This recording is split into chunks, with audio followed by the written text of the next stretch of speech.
Hello, welcome to my YouTube channel The Learning Point. Today we'll talk about the atoms and molecules. तो देखिए, atom is the smallest particle of an element. कोई भी element, अभी हम लोग लगभग 118 element के बारे में जानते हैं और हर एक एलिमेंट का एक सबसे छोटा जो पार्टिकल, सबसे छोटा टुकड़ा होता है उसको हम लोग एटम बोलते हैं। Different kind of atom and the molecule have the different properties. अलग अलग टाइप के जो एटम होते हैं, अलग अलग एलिमेंट के जो एटम होते हैं, सबका अलग अलग प्रॉपर्टीज़ भी होता है। अब मेरा टॉपिक आता है लॉ ऑफ केमिकल कॉम्बिनेशन। हम लोग को पढ़ना है लॉ ऑफ केमिकल कॉम्बिनेशन। अभी केमिकल कॉम्बिनेशन का मतलब हुआ दो या दो से अधिक एटम जो है एक दूसरे के साथ केमिकली कंबाइन करते हैं और एक मैटर बनाते हैं। अब चलिए हम लोग देखते हैं लॉ ऑफ केमिकल कॉम्बिनेशन होता क्या है। There are 3 laws of chemical combination. Chemically combine करने का 3 लॉ दिया गया है। सबसे पहला लॉ है लॉ ऑफ कंजर्वेशन ऑफ मास, दूसरा है लॉ ऑफ कांस्टेंट प्रोपोर्शन और तीसरा है आपका लॉ ऑफ मल्टीपल प्रोपोर्शन। इस 3 लॉ से आपका जितना भी मैटर आप चारों ओर देखते हैं, सभी मैटर इसी 3 लॉ से आप कंबाइन करके आपका मैटर बना हुआ है। अब मेरा टॉपिक आता है law of conservation of mass. पहला टॉपिक हो गया मेरा केमिकल कॉम्बिनेशन का law of conservation of mass. The law of conservation of mass was given by Lavoisier in 1774। ये जो लॉ था law of conservation of mass, इसको लवोशियर ने 1774 में ही स्टेट किया था, बताया था। According to his law a matter can neither be created nor be destroyed. इनके अनुसार, इनके लॉ के अनुसार जो मैटर है उसको हम लोग ना तो क्रिएट कर सकते हैं ना तो डिस्ट्रॉय कर सकते हैं। तो उसके लिए उसका डेफिनेशन बनता है the law of conservation of mass means that in a chemical reaction the total mass of the product is equal to the total mass of the reactant. और law of conservation of mass का definition ये होता है कि जितना आपका कोई भी केमिकल रिएक्शन है तो आपका जितना मास होगा प्रोडक्ट का, उतना ही मास आपका रिएक्टेंट का भी हुआ होगा। अगर हम लोग रिएक्टेंट मतलब मान लेते हैं मेरा प्रोडक्ट जो है 100 ग्राम का बनता है, तो मेरा रिएक्टेंट भी 100 ग्राम, जो भी मिला के हम बनाए वो भी 100 ग्राम का ही रहा होगा। जैसे एग्जांपल में हम देखते हैं कैल्शियम कार्बोनेट 100 ग्राम का अगर हम लोग बनाते हैं या हमको मिलता है, तो वो आपका कैल्शियम ऑक्साइड 56 ग्राम मिला होता है और आपका कार्बन डाइऑक्साइड आपका 44 ग्राम मिला होता है, तब जाके मेरा 100 ग्राम का कैल्शियम कार्बोनेट बनता है। चलिए नेक्स्ट टॉपिक आता है हम लोग का law of constant proportion. The law of constant proportion was given by Proust in 1779। जो लॉ ऑफ कांस्टेंट प्रोपोर्शन था वो आपका प्रोस्ट के द्वारा दिया गया था लगभग 1779 में। According to his law of constant proportion, the chemical compound always consists of same element combined together in same proportion by mass. इनके लॉ के अनुसार जो केमिकल कंपाउंड होता है वो आपका कंबाइन करेगा एक दूसरे के साथ सेम प्रोपोर्शन में। बोलने का मतलब है जैसे कि अगर मेरा रेशियो है 1:8, हाइड्रोजन और ऑक्सीजन जो मेरा वाटर मॉलिक्यूल्स बनते हैं, जो वाटर बनने का उसका रेशियो है 1:8 का। हाइड्रोजन जो होता है वो हाइड्रोजन का मास होता है वो 1 ग्राम का होता है और ऑक्सीजन का मास होता है 8 ग्राम का। ठीक है, तो ये जो रेशियो है, हम इसका वाटर मॉलिक्यूल बनने का जो रेशियो है उसको हम लोग चेंज नहीं कर सकते हैं। अगर हम रेशियो को चेंज कर देंगे तो फिर मेरा वाटर मॉलिक्यूल्स नहीं बनेगा। तो उसके बाद मेरा टॉपिक आता है डाल्टन्स एटॉमिक थ्योरी। अब डाल्टन आते हैं 1808 में, वो अपना थ्योरी लेके आते हैं मैटर के बारे में। सबसे पहले आदमी थे जो कि आपका मैटर के बारे में बताए, इतना ज़्यादा डिस्क्राइब किए थे। तो देखते हैं आगे अब डाल्टन क्या कहते हैं। The various postulate of the Dalton's atomic theory of matter is all matter is made up of very small particle called atoms. इनका सबसे पहला स्टेटमेंट था कि जितने भी मैटर हैं वो आपके छोटे छोटे पार्टिकल से मिलके बने हुए हैं, जिसको हम लोग एटम बोलते हैं। उनका दूसरा स्टेटमेंट था कि atom can not be divided, atom को हम लोग और फर्दर डिवाइड नहीं कर सकते हैं, यही एक सबसे छोटा पार्टिकल है।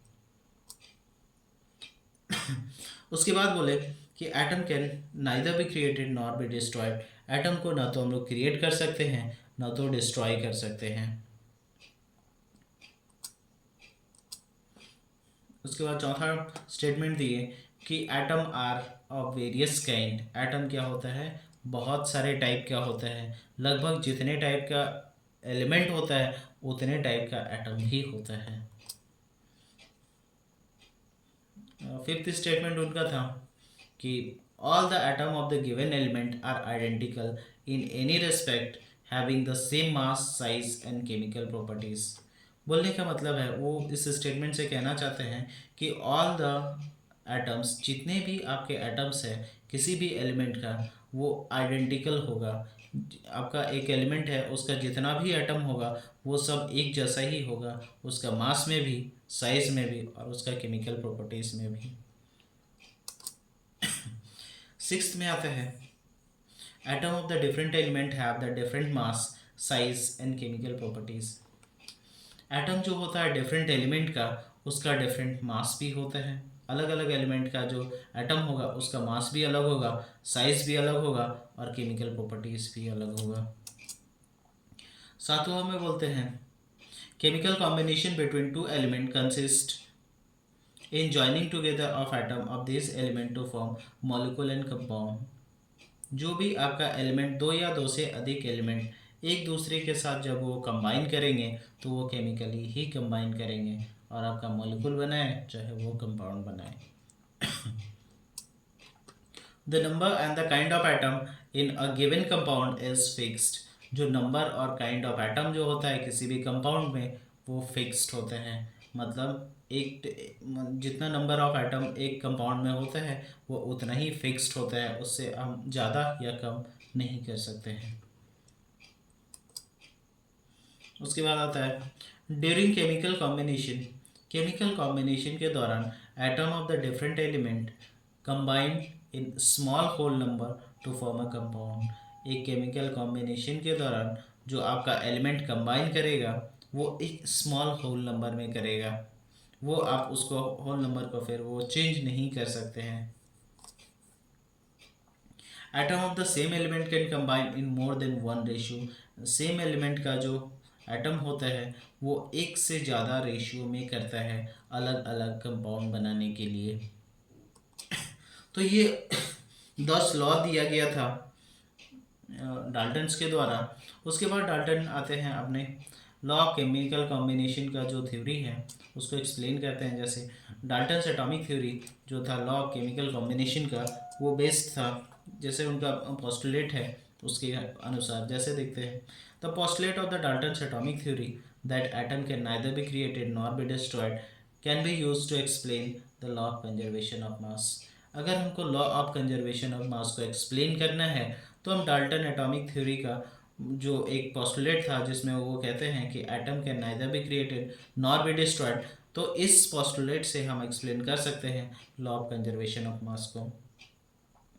उसके बाद जो है लॉ ऑफ कांस्टेंट प्रोपोर्शन को, उसके लिए वो पोस्टुलेट सेटिस्फाई करता है। जैसे the postulate of the Dalton's atomic theory that the element consist of atom having fixed mass and the number and the kind of atom in a given compound is fixed। एक given compound में जो number of atom होते हैं उनका जो मास होता है वो एकदम फिक्स्ड होता है, आप उसको चेंज नहीं कर सकते हैं, उनका प्रोपोर्शन को आप चेंज नहीं कर सकते हैं। उसके बाद आता है drawbacks of the Dalton's atomic theory. अभी डाल्टन जो थे वो भी तो इंसानी थे, उनसे भी गलती हो सकता था, सबसे पहले मैटर के बारे में जानकारी देने वाले पहला आदमी थे। उसके बाद उनका जो कुछ पोस्टुलेट था उसमें उनका स्टेटमेंट में कुछ गलतियां पाई गई। जैसे atom were thought to be individual, atom को ये सोचा गया था, वो ये बोले थे कि एटम को हम फिर डिवाइड और छोटे पार्टिकल्स में नहीं कर सकते हैं, लेकिन बाद में हमको पता चला कि atom are further divided into electron, protons and neutrons. Dalton's atomic theory says that all atoms of the element have exactly same mass, but now we know that the atom of the same element can have the slightly different masses. जैसे देख सकते हैं Dalton atomic theory ये बोले कि जितना भी element होता है, जितना भी एटम होता है एलिमेंट का, उसका मास जो होता है वो एकदम सेम होता है एलिमेंट के। एक एलिमेंट में उसका जितना भी एटम होगा सबका जो आपका मास होगा वो एकदम बराबर का होगा। लेकिन अब हमको बाद में पता चलता है कि एक तो एलिमेंट है, उसका जो एटम होगा उसका मास भी कभी कभार अलग अलग हो सकता है। जैसे आप एग्जांपल देख सकते हैं आइसोटोप्स का। उसमें क्या होता है, सेम एटॉमिक नंबर होता है लेकिन उसका मास नंबर अलग हो जाता है। Dalton's atomic theory says that different element have the different masses. Dalton's atomic theory बोले थे कि अलग अलग एलिमेंट का जो एटम होगा उसका मास भी अलग अलग होगा। But now we know that atom of the different element can have the same mass. जो मेरा दो अलग अलग एलिमेंट है उसका जो एटम होता है उसका भी मास सेम हो सकता है, जैसे कि हम लोग आइसोबार्स में देखते हैं।